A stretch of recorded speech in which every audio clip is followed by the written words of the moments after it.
Okay. How can it go from Bamukha, Shavuos, and then go? What? Shavuos, go.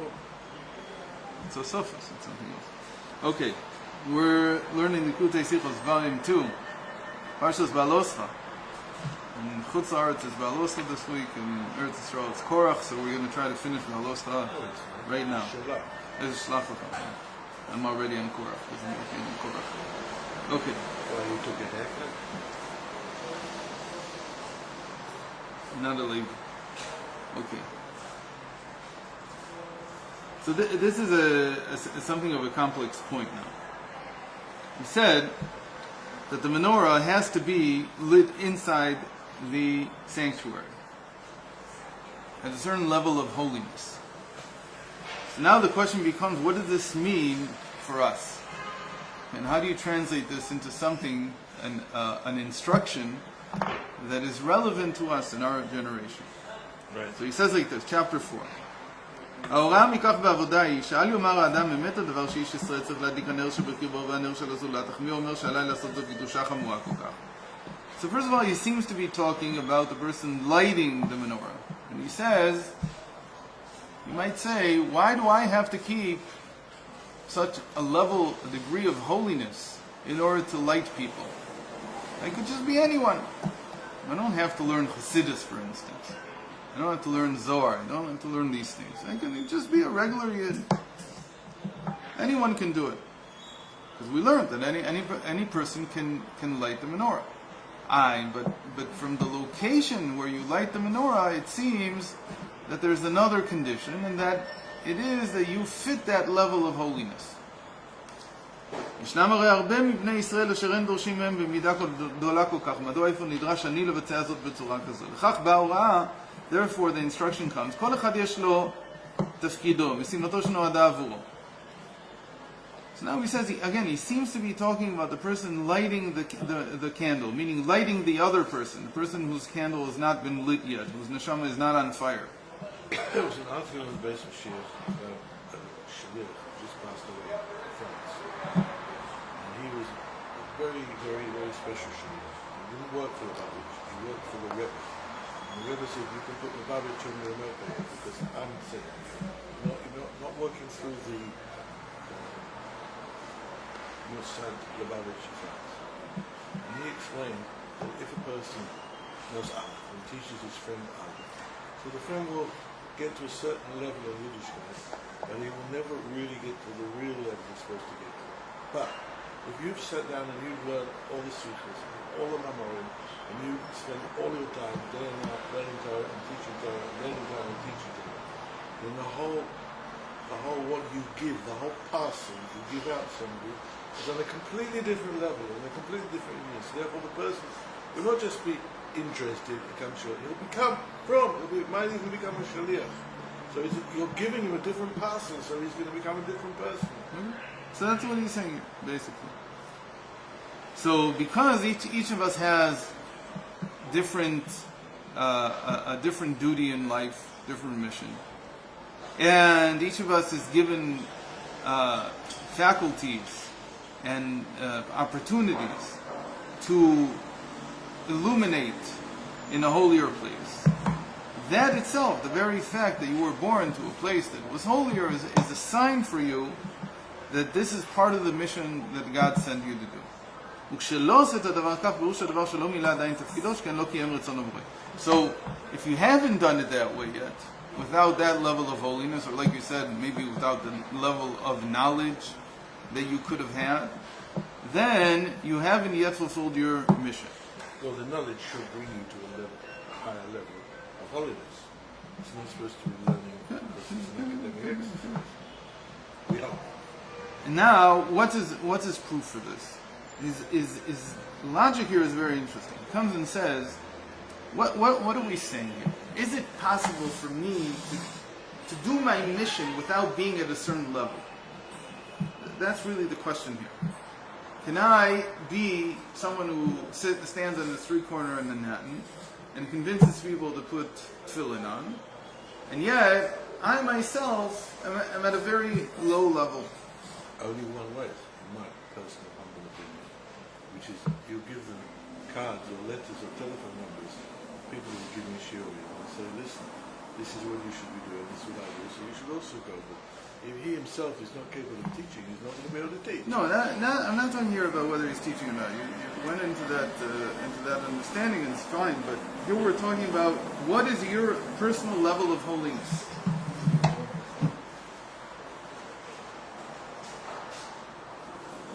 Again, he's saying that the menorah needs to be lit. The person who's lighting the menorah should be in the sanctuary. He should be a type of person who's in the sanctuary. So now he's saying, what is the justification for this? What if I wasn't what if I'm not living in the sanctuary? What if I'm like a regular guy? I'm not devoted to elevating my spiritual level all the time. That's not what I'm dedicated to. Am I still fulfilling my mission if I just go and do the act? So listen to what he says here. This is all very deep analysis, and it needs to be understood much in depth because there's a whole topic behind this. So he says like this: so to understand this, you have to understand that will, ratzon, cannot be divided. It's indivisible. You can't say, as we'll see in a moment, that if you did half of what I told you to do, then you fulfilled my will. You can't say that. We'll see in a second why. He says that's the difference between intellect and will. Intellect, if you understood half the class, no, good. You understood something. You understood something. But you didn't understand the whole Mailach. Okay, you didn't understand the Tosfos, you didn't understand the Marsha, you didn't understand the Rashba, etc. You didn't understand. But you understood Rashi and the Gemara, that's a lot. You understood. But when it comes to will, it's different. When it comes to intellect and comprehension, there can be a partial understanding. But it's not like that when it comes to will. Because there's no such thing as half pregnant. And it's half what? There's no such thing as being half pregnant. Right. That's exactly when I learned this with my wife on Shabbos, that's exactly what she said. No such thing as being half pregnant. So, but when it comes to will, I learned this with my wife on Shabbos as well. See, we're all in unison, all in harmony. Not from a book, just what? We just talked about it, telepathically. But if you only do half of what somebody asked you to do, you didn't do half. You're not doing what you didn't fulfill half his will. You didn't do nothing. Because, for instance, let's say he told you to clean the bathroom, and you went and you cleaned the toilet, but you didn't clean the rest of it. So is the bathroom clean? It's not clean. You can't say it's clean. You didn't do what you were asked to do. You didn't fulfill the mission. So here he's saying something very interesting. He's saying that because it's like that with the details, it's also like that with here we're not talking about details. We're talking about the background, as it were. Right? That this person, he's not standing in the sanctuary when he's lighting the menorah. Where is he standing? He's standing outside. He's somewhere outside. He's not in a holy place. So that's He's not connected. So let's see, how does this play out? In halacha, it's very easy. Because I've never seen the sugya. I don't know if the sugya even exists. But what happens if the menorah is inside the sanctuary, but the person lighting it is standing outside? Can be done. Theoretically, it could be done. Yeah, So 40 foot long. yeah. So are you yotze lighting the menorah? Or is where you do it also, meaning that the menorah has to be in the sanctuary, that I know. Meaning if I put the menorah outside the sanctuary and then I light it, for sure I'm not yotze. For sure I didn't fulfill the obligation. Say that again? If I put the menorah outside the sanctuary, then there's no question that I didn't light it. The question is whether I have to stand in the sanctuary also. Obviously not. The Rambam Paskin says. Why? The Rambam says the menorah can be lit by a zar. And the zar is not allowed to come into the sanctuary. So therefore, That's a zav. So therefore he's Yossi, even if he's outside. Yeah. Even if he's at Ezra's Noshim. Because here you have something that can't be done. He can't come in. So therefore, What if the Kohen, he can come in? Can the Kohen also be Yotze when he lights it from the outside? So they say no. Why? Because the Kohen's place is in the sanctuary. okay. So So now what if he goes out? So he said, when you do half the will, you can't say I did half the mitzvah. There's no such thing. Either you fulfill the mitzvah or you didn't fulfill the mitzvah. The person puts on 2 tzitzis on his four-corner garment. He didn't do anything. No, it was. In the very. Not a very, because maybe he'll have it. Said it if he walks out. I'm saying that just not. It's just that's all he had right now. Said maybe he'll get 2 more tomorrow. So he put them in now.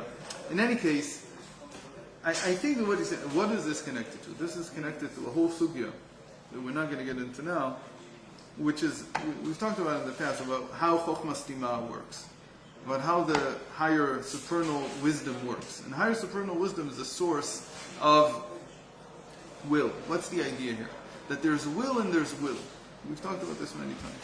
There's will that is a product of my understanding. When it's the product of my understanding, it's not so simple that half a will doesn't mean anything.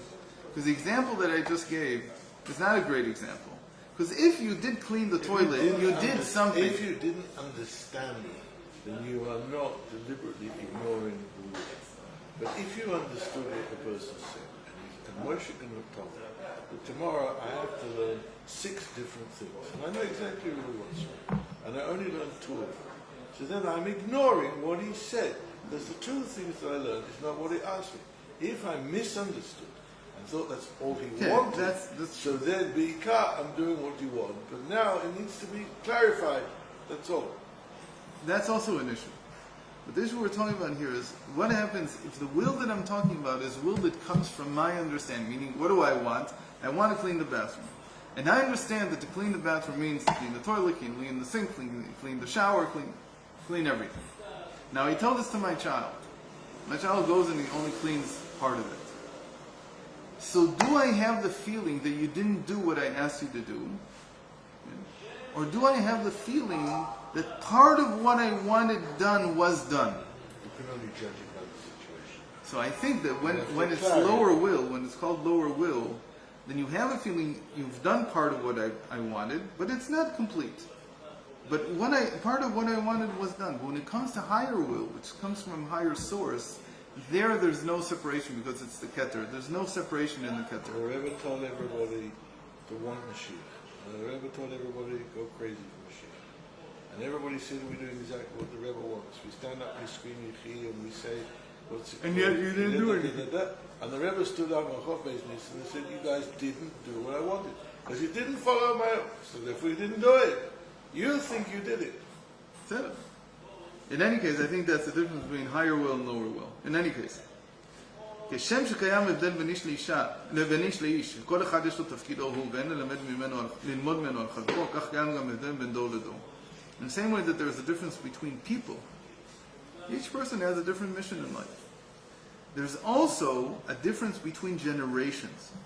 אף על פי שבדורות הראשונים היו רבים שלא עסקו בפנימיות התורה. Even though in the earlier generations there were many people who didn't learn the inner dimension of Torah. They didn't learn Kabbalah and Chassidus. בדורות האחרונים שנתגלתה פנימיות התורה, הרי התגלות זו עצמה הוראה של לימוד פנימיות התורה הוא אחד מתפקידי דורנו. ומכיוון שכך אסור אחרת, שכן כאמור אין חלוקה ברצון. He says, but now in our generation, when the inner dimension of Torah has been revealed, and not just has been revealed, it's been explained in a way that every person can understand it.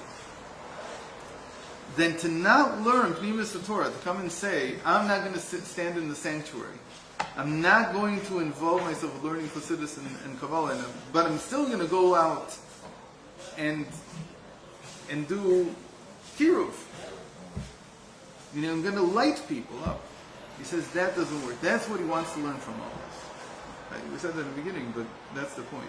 He's saying you can't have a Kiruv organization that is not standing inside the sanctuary. That's basically what he's saying. Because the very fact that the inner dimension of Torah was revealed is an instruction from above that God's will is now that we learn both facets of the Torah. Yeah. If I send you to go and get something, and you come back and tell me I couldn't find it because it was dark. So you did not do what it did. It didn't work out, right? But if I tell you there's a light switch by the doorway, and I go and turn the light on, you'll see exactly what I want. And then you don't do that, so then you're not. Then there's no you haven't expense done of anything. done. Right. So in this case, that's exactly what's going on. If you don't learn Kabbalah and Chassidus, it's not that you won't have an impact on people. There will be some impact. There's always impact. The Torah is very powerful. And yet, you didn't do what you were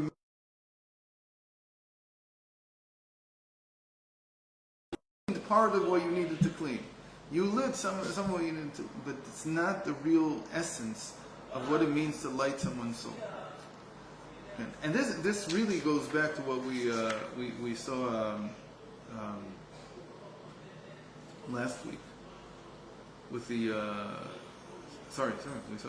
we saw it last week, but it's also Beha'alotcha, that the method has to be along the same lines as the goal.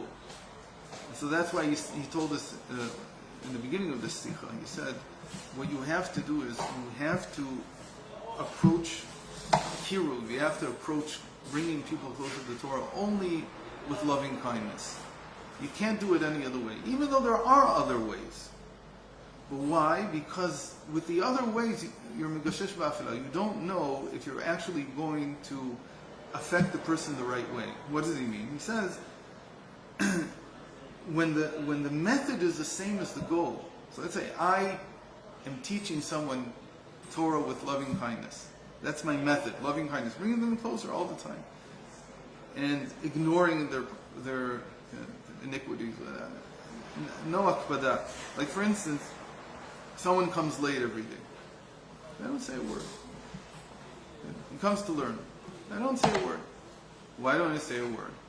Because it's all loving kindness. I'm very happy that you came. So what does a person learn? He learns that part of what it means to come closer to Torah and mitzvahs is to be a person full of loving kindness. That's what it's about. Because you pick up from your teacher what it's all about. His behavior. Maybe also there's disrespect for the Torah because you don't come on time. So you can say it's not disrespect for me. That I don't care about. So you can talk about that. But if you do things with might, with gvura, so the person might come closer to Torah, but then he understands that what's the whole goal of Torah? It's to be a very stringent person. Scream and shout. To scream and shout. That's the purpose. The same way here. If you don't have the inner teachings of Torah, because the other possibility is only the revealed part of Torah, and there it's all very stringent. It's all gvura. And so the person will understand. You know what Torah is about? You know what a Jewish life is about? It's about this big book called the Shulchan Aruch, and is 100% exactly according to how this book works, and what this book says. And then you miss the whole point. It's not that it's not important. It's a very important part of it, but you can't say that that's the goal. If that's what you understood the goal of Yiddishkeit is, then you missed something very essential.